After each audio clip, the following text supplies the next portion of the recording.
Cuán firme cimiento se ha dado a la fe. A través de la Biblia, un análisis de la Biblia libro por libro que le ayudará a crecer espiritualmente. Estos estudios fueron diseñados por el Dr. J. Vernon McGee. Acompáñenos en este fascinante recorrido a través de la Biblia. La palabra de Dios. Bienvenido a través de la Biblia, el programa en el cual conocemos a Dios en su palabra. Soy su anfitrión, Heiel Ortiz, y quiero darle, de parte de todo el equipo internacional de A Través de la Biblia, una cordial bienvenida a nuestro tiempo de estudio en la palabra de Dios. ¿Alguna vez usted se ha preguntado por qué murió Jesús realmente? A lo largo de la historia, algunos han dicho que murió como un mártir. Otros afirman que murió simplemente como un ejemplo de amor y entrega. Pero la verdad es que la muerte de Jesús va mucho más allá del heroísmo, la inspiración o la admiración humana. Durante este mes, gracias a las ofrendas y donaciones de oyentes como usted, ponemos a su disposición el librito, que también es un audiolibro, ¿Por qué murió Jesús? En su enseñanza basada en Lucas capítulo 23, versículos del 27 al 49, el Dr. J. Vernon McGee nos invita a detenernos frente a la cruz y mirar más profundamente. Allí descubrimos que lo que ocurrió ese día no fue un accidente ni un gesto simbólico. Fue un acto eterno, divino y absolutamente necesario para la salvación de toda la humanidad.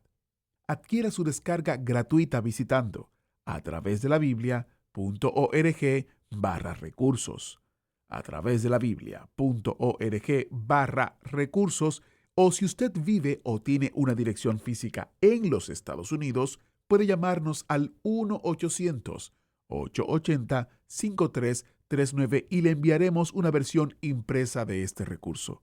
Nuevamente, el número es 1-800-880-5339.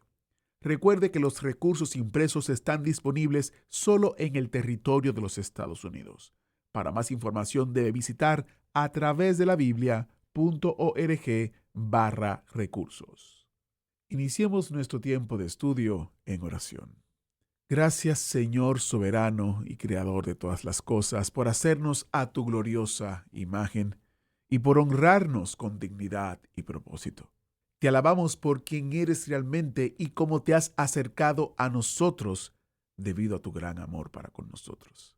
Danos sabiduría mientras nos preparamos para celebrar la obra tuya en nuestras vidas. En el nombre de Jesús oramos. Amén. Con nosotros, nuestro maestro Samuel Montoya y el estudio bíblico de hoy. Continuamos hoy, amigo oyente, nuestro estudio del capítulo 17 del Evangelio según San Lucas. Y comenzaremos leyendo los versículos 11 hasta el 19, donde encontramos la sanidad que Jesús da a 10 leprosos. Los versículos 11 al 19 del capítulo 17 dicen: Yendo Jesús a Jerusalén, pasaba entre Samaria y Galilea, y al entrar en una aldea le salieron al encuentro 10 hombres leprosos, los cuales se pararon de lejos y alzaron la voz diciendo: Jesús, Maestro, ten misericordia de nosotros. Cuando él los vio, les dijo: Id, mostraos a los sacerdotes. Y aconteció que mientras iban, fueron limpiados. Entonces uno de ellos, viendo que había sido sanado, volvió glorificando a Dios a gran voz, y se postró rostro en tierra a sus pies, dándole gracias. Y este era samaritano. Respondiendo Jesús dijo: ¿No son 10 los que fueron limpiados? ¿Y los 9 dónde están? ¿No hubo quien volviese y diese gloria a Dios, sino este extranjero? Y le dijo: Levántate, vete, tu fe te ha salvado. Jesús sanó a 10 leprosos, pero solo uno de los 10, que era samaritano, regresó para darle las gracias a Jesús por lo que había hecho. Entonces Jesús hizo una segunda cosa por él: perdonó sus pecados. Ahora note usted que los otros 9 leprosos fueron sanados también, pero no fueron salvados. Es interesante que solo este samaritano regresó. La gratitud, amigo oyente, debe ser una parte íntegra del corazón del cristiano. ¿Por qué asiste usted a la iglesia los domingos? ¿Va allí para adorar a Dios y darle las gracias por todo lo que ha hecho por usted? Parte de su adoración es el darle gracias. La gratitud es realmente la única cosa que nosotros podemos ofrecerle a Dios. Y llegamos ahora a los versículos 20 y 21, donde Jesús habla en cuanto a la naturaleza espiritual del reino de Dios. Leamos estos versículos 20 y 21 de este capítulo 17 de San Lucas. Preguntado por los fariseos, ¿cuándo había de venir el reino de Dios?, les respondió y dijo, el reino de Dios no vendrá con advertencia, ni dirán, helo aquí o helo allí, porque he aquí el reino de Dios está entre vosotros.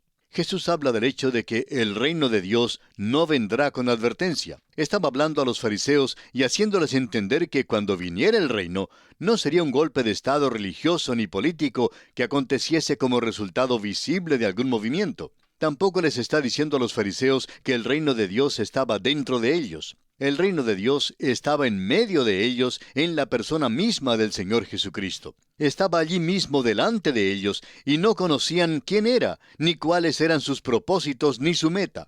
Ahora, en los versículos 22 hasta el 28, y realmente la última parte de este capítulo, el Señor habla en cuanto a su segunda venida, y no vamos a entrar en explicaciones detalladas en cuanto a esto, ya que lo hemos analizado antes y volveremos a verlo nuevamente más tarde. Así que solamente vamos a leer estos versículos 22 hasta el 28. Y dijo a sus discípulos, tiempo vendrá cuando desearéis ver uno de los días del Hijo del Hombre, y no lo veréis. Y os dirán, helo aquí o helo allí, no vayáis ni los sigáis. Porque como el relámpago que al fulgurar resplandece desde un extremo del cielo hasta el otro, así también será el Hijo del Hombre en su día. Pero primero es necesario que padezca mucho y sea desechado por esta generación. Como fue en los días de Noé, así también será en los días del Hijo del Hombre. Comían, bebían, se casaban y se daban en casamiento, hasta el día en que entró Noé en el arca, y vino el diluvio y los destruyó a todos. Asimismo, como sucedió en los días de Lot, comían, bebían, compraban, vendían, plantaban, edificaban. Ahora note usted los versículos 29 y 30 de este mismo capítulo 17 de Lucas. Mas el día en que Lot salió de Sodoma, llovió del cielo fuego y azufre, y los destruyó a todos. Así será el día en que el Hijo del Hombre se manifieste. El Señor menciona de nuevo su segunda venida. Este es el tiempo cuando vendrá a la tierra por segunda vez para establecer su reino. Les dice que ninguna amonestación les será dada o ninguna advertencia en cuanto al tiempo en que esto ocurrirá. Trata de decirles que deben estar listos en todo momento porque puede venir en cualquier hora. Y así siguen los versículos siguientes. Y esto, por supuesto, todavía es cierto para el creyente. Amigo oyente, si el Señor regresara en este día, ¿estaría usted listo o le cogería desprevenido? Solo usted, amigo oyente, conoce la respuesta. Y así concluimos nuestro estudio del capítulo 17 del Evangelio según San Lucas. Y entramos ahora al capítulo 18. En este capítulo 18 consideraremos la viuda importuna, el fariseo y el publicano. Jesús bendice a los niños. Cristo habla en cuanto a dejarlo todo por amor a Él. Nuevamente, Cristo anuncia su muerte y le da la vista a un ciego. En la parábola del juez injusto, una vez más el Señor Jesucristo usa el contraste, esta vez para enseñar ciertos aspectos de la oración. Ahora, no es que Dios sea un juez injusto a quien hay que pedirle con vehemencia para que actúe. También encontramos aquí la parábola del fariseo y el publicano, quienes subieron al templo para orar, y demuestra la actitud típica de muchas personas cuando oran. Este capítulo 18 de San Lucas es una de las porciones más maravillosas en la palabra de Dios, y quisiéramos aquí decir una palabra personal en cuanto al Señor. Y ponga mucha atención, amigo oyente, porque queremos que comprenda bien lo que vamos a decir. Creemos que Jesucristo, sin duda alguna, era Dios manifestado en carne. Creemos también que no era menos Dios debido a que era hombre. Pero por otra parte, no creemos que era menos hombre porque era Dios. Era un verdadero hombre y un perfecto hombre. Si usted hubiera vivido durante aquel entonces, se habría gozado de su compañía. Creemos que debe haber sido un gran privilegio estar en su compañía y escuchar su risa. No nos gustan en realidad los cuadros que pintan de él. Nunca le muestran sonriéndose, y creemos que Jesús se sonrió muchas veces. Estamos llegando ahora a un incidente que provocará que muchos se sonrían, tal como creemos que muchos se sonrieron cuando Jesús mismo les habló en esta ocasión sobre la oración. Leamos pues el primer versículo de este capítulo 18 de San Lucas. También les refirió Jesús una parábola sobre la necesidad de orar siempre y no desmayar. Jesús ahora da otro punto de vista en cuanto a la oración. Antes había dicho que no tenemos que asaltar las puertas del cielo, ni echarlas abajo o derribarlas para llamarle la atención a Dios para que nos escuche. Ahora dice que no debemos estar desalentados en nuestras oraciones. Debemos continuar orando. Debemos orar siempre y no desmayar. El versículo 2 de este capítulo 18 de Lucas dice: había en una ciudad un juez que ni temía a Dios ni respetaba a hombre. Esta es la descripción de un político típico. Hoy en día tenemos muchos jueces como este, que ni temen a Dios ni respetan al hombre. Cuando el Señor dijo esto, creemos que todo el mundo se sonrió. Todos conocían al juez en cuestión. Ahora el versículo 3. Había también en aquella ciudad una viuda, la cual venía a él diciendo: hazme justicia de mi adversario. Esta pobre viuda tenía un caso que había presentado ante este juez. En los versículos 4 y 5 notaremos la reacción del juez ante la insistencia de la viuda. Y él no quiso por algún tiempo, pero después de esto dijo dentro de sí: aunque ni temo a Dios, ni tengo respeto a hombre, sin embargo, porque esta viuda me es molesta, le haré justicia, no sea que viniendo de continuo me agote la paciencia. El juez por fin, después de la perseverancia de esta viuda, decide asegurarse que se le haga justicia en los tribunales. En los versículos 6 al 8 de este capítulo 18 de Lucas, escuchemos las palabras del Señor Jesús. Y dijo el Señor: oíd lo que dijo el juez injusto. ¿Y acaso Dios no hará justicia a sus escogidos que claman a Él día y noche? ¿Se tardará en responderles? Os digo que pronto les hará justicia. Pero cuando venga el Hijo del Hombre, ¿hallará fe en la tierra? El Señor saca entonces una lección de este relato sobre la viuda y el juez injusto. En el capítulo 17 de este mismo Evangelio de Lucas, el Señor había estado hablando en cuanto a los días de Noé y de los días de Lot en Sodoma y Gomorra. Nuevamente, hoy en día estamos viviendo en un tiempo muy similar a esos días. Hay tumultos, dificultades, muchas crisis, crítica, dudas y desastre por todas partes.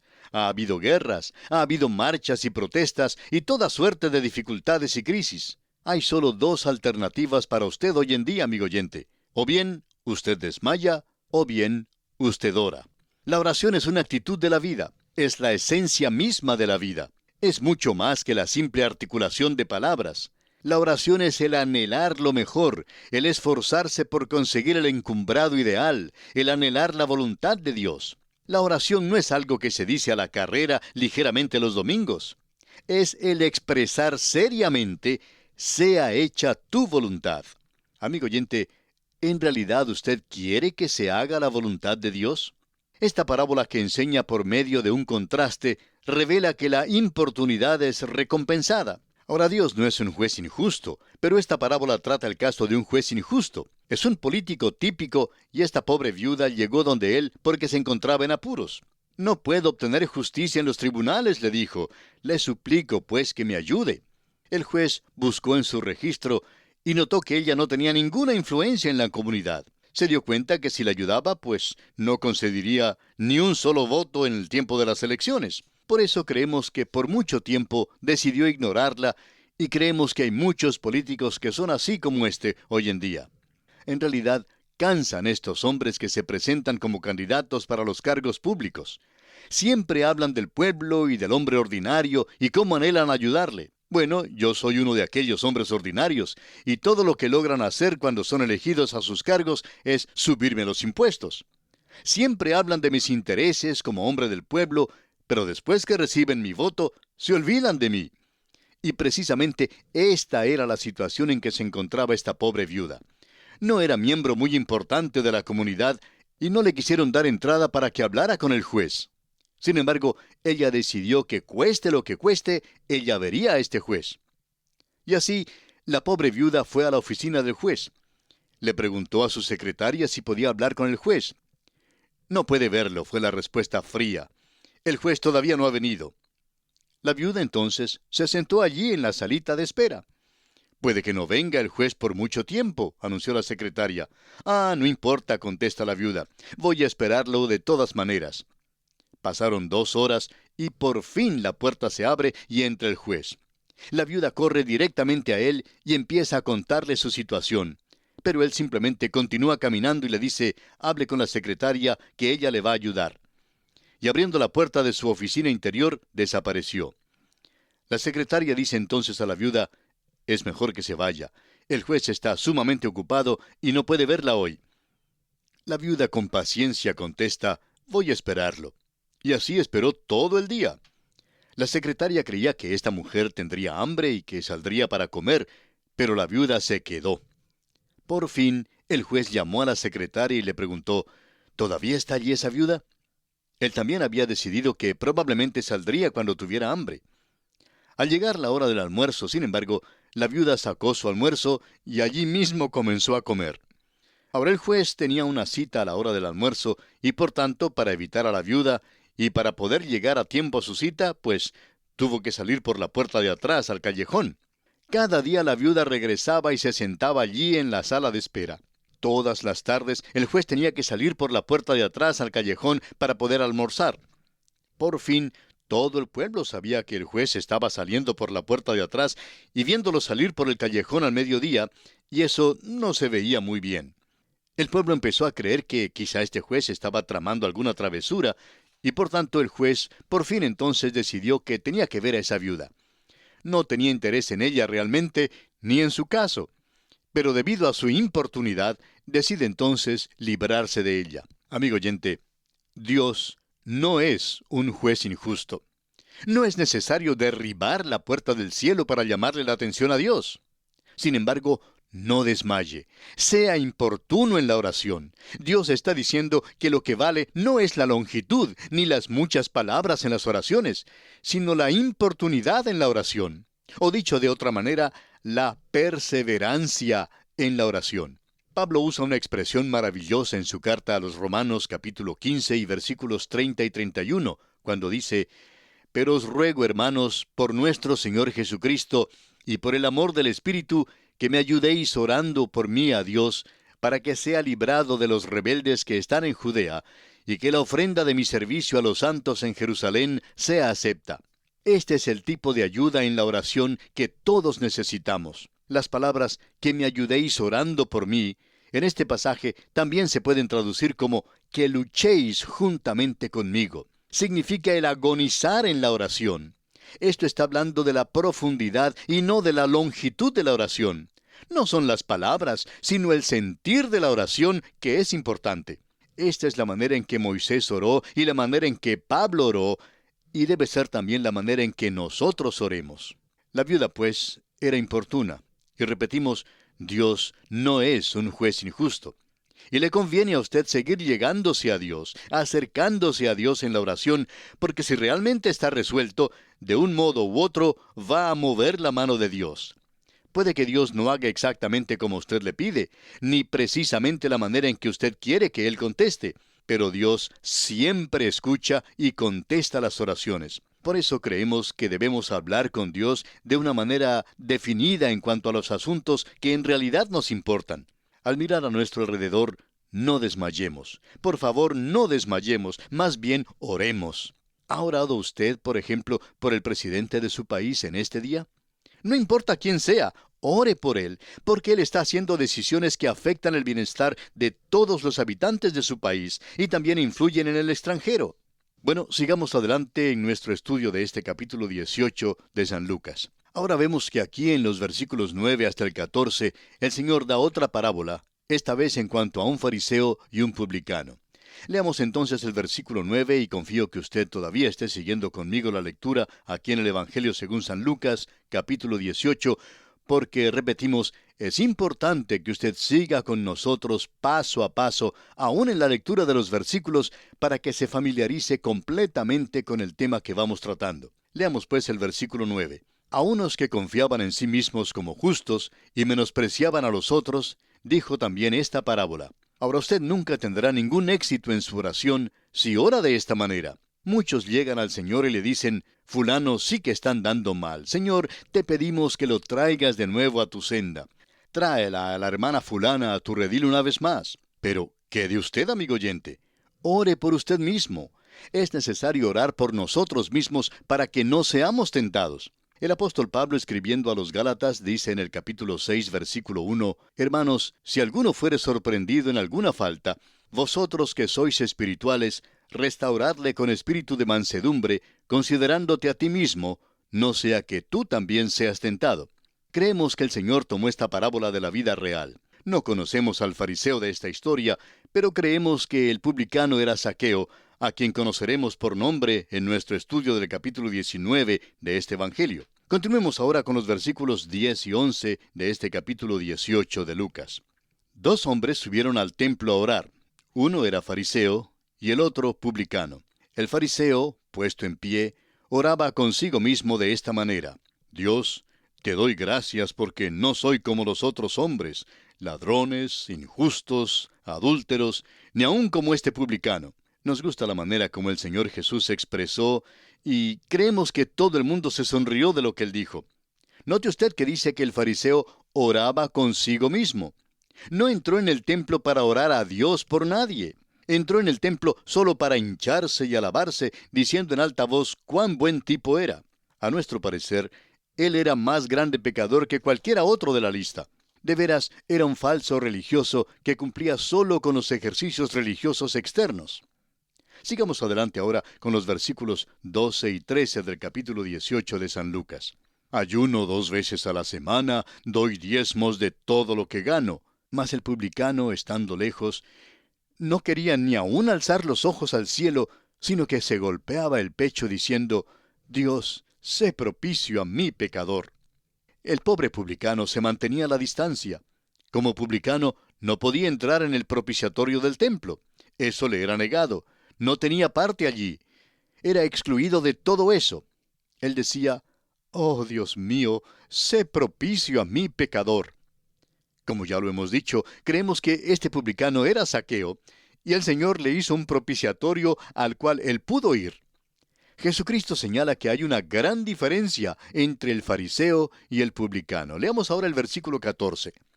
Os digo que éste, es decir, el publicano, descendió a su casa justificado antes que el otro, porque cualquiera que se enaltece será humillado, y el que se humilla será enaltecido. Suponemos que el tropiezo más grande que uno tiene es uno mismo. El yo es el obstáculo más grande para obtener la salvación. El hombre se cree lo suficientemente bueno como para ir al cielo y que no necesita ser salvo. Un obstáculo en los servicios cristianos es también el esfuerzo que hacen muchas personas para usar dones que realmente no tienen.